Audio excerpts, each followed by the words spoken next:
But this is a pilot program in a partnership with Springfield Public Schools and Elevate Lives to help facilitate the faith community, because you're the heroes. You're the ones that are on the front lines. This isn't about the ministry that I lead. This is about your churches engaging in schools and helping make a difference. And so we're starting off with some number that we feel have already gotten some traction, and now what could it look like if we added some more individuals and more focus and become even more strategic in the process, okay? So let me ask the question, do church-school partnerships, do they really work?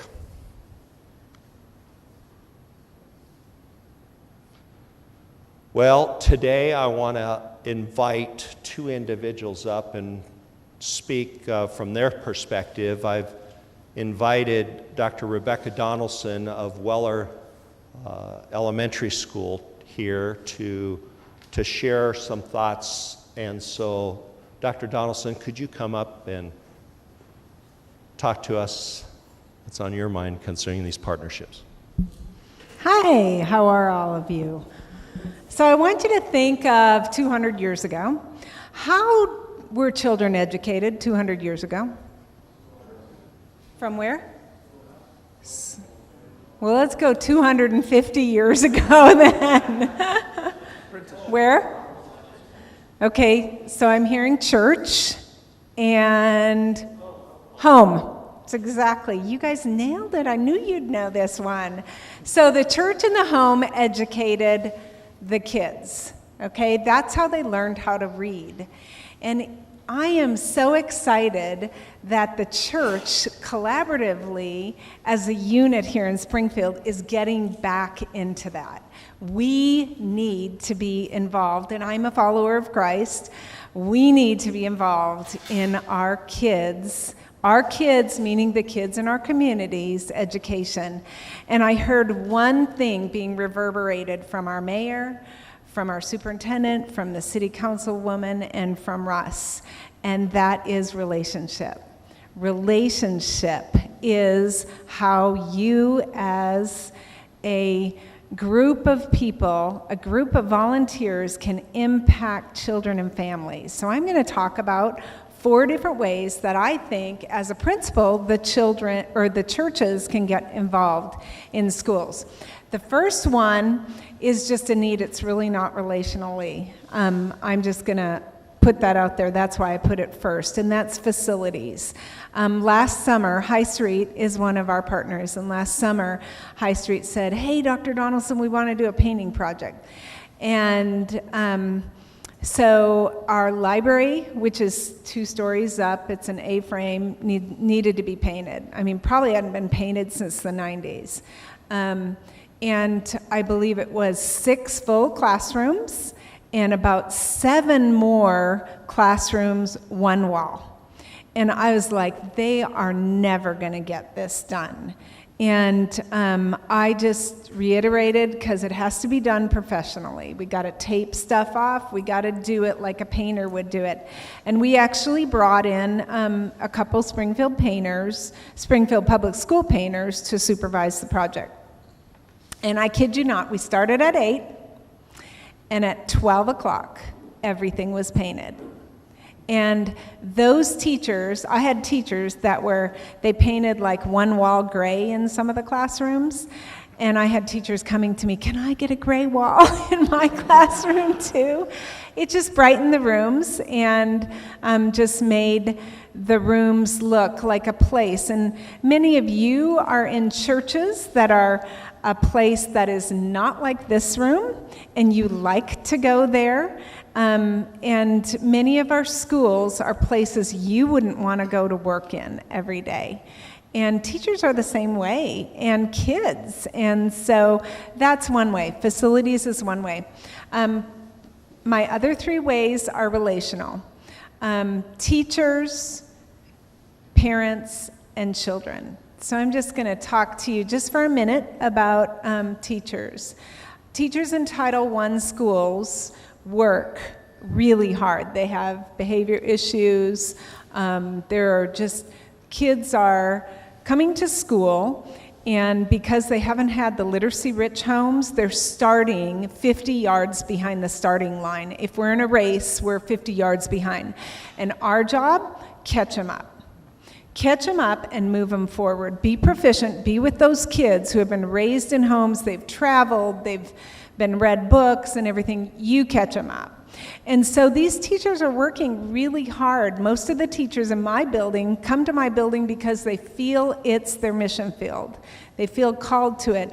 But at Christmas time, they don't get $25 gift cards to Starbucks from the parents. At the end of the year, at the beginning of the year, they don't get that. They get nothing. Some of them get like a thrift store ring that the kid has bought or something like that. But they don't get anything. And so just appreciating those teachers is one way. I heard of one church who, and this is not at Weller, but what they do is they give every teacher a $100 gift card to IPA, the teacher store, or a Visa card so they can buy supplies. And that's the whole school. They give all the specialty teachers and whatnot. And at Weller, we're looking at a staff of 35 certified teachers. And so that is their thing. That happens to be a school where my PE teacher and music teacher share. And so they've shared that with me, and they love it because my PE teacher buys PE equipment with his Visa card every year. So that's one way. Just appreciate the teachers. Appreciate them at the beginning of the year. Appreciate them on their birthday. Appreciate their classroom. Appreciate them in Teacher Appreciation Week. Let them know that you appreciate the job that they're doing. And in one of the schools that I worked at, there was a church that did Party in a Box.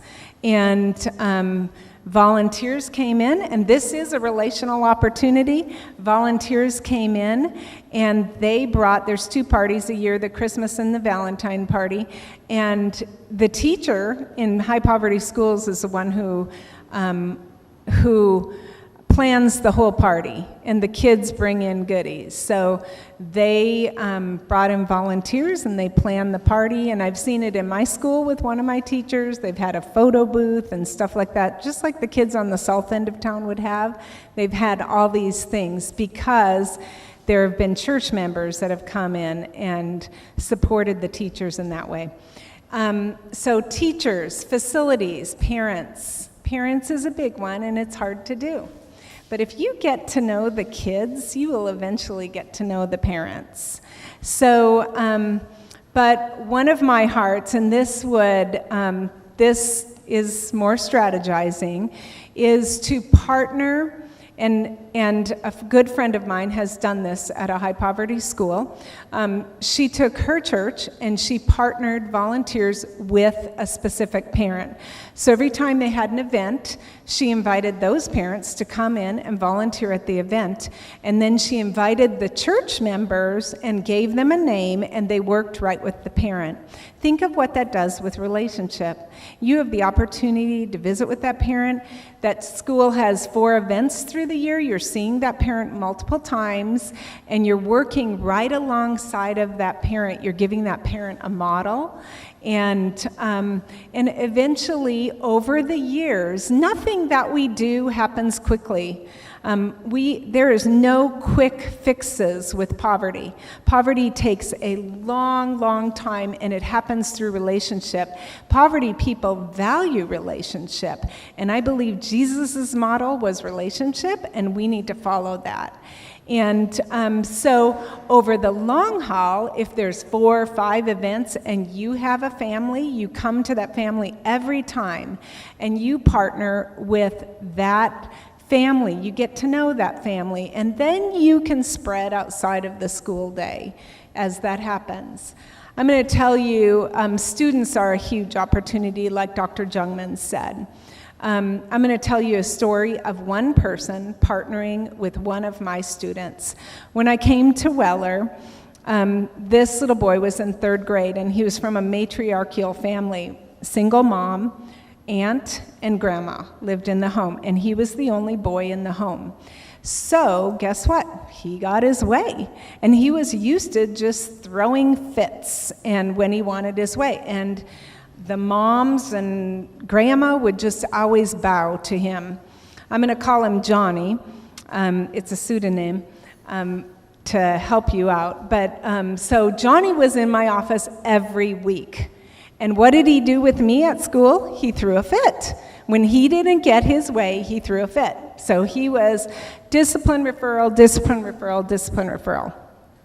And I thought, we got to do something for Johnny here, because I could see that he was a smart kid, but he was failing school, and I could see. So I started to get to know him, get to know what his likes were. Well, he loved basketball, and he was good at it. So I found, it was actually a friend of mine who came in, and I asked him, and he was a good basketball player himself, would you meet at lunchtime and be a sports lunch buddy for Johnny?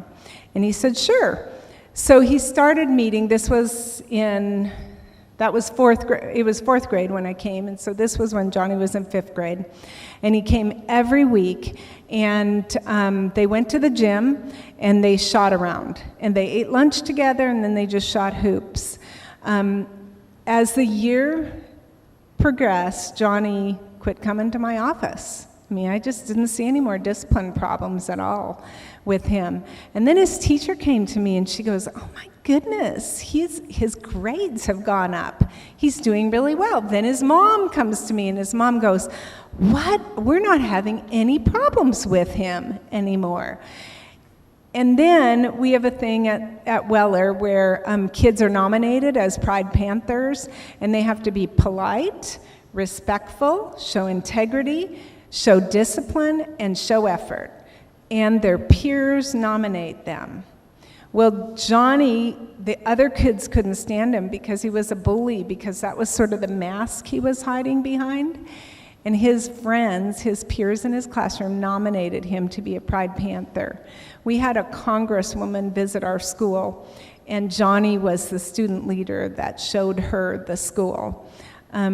That child, and he's doing well at Pipkin, and that is how a relationship can impact the life of one student.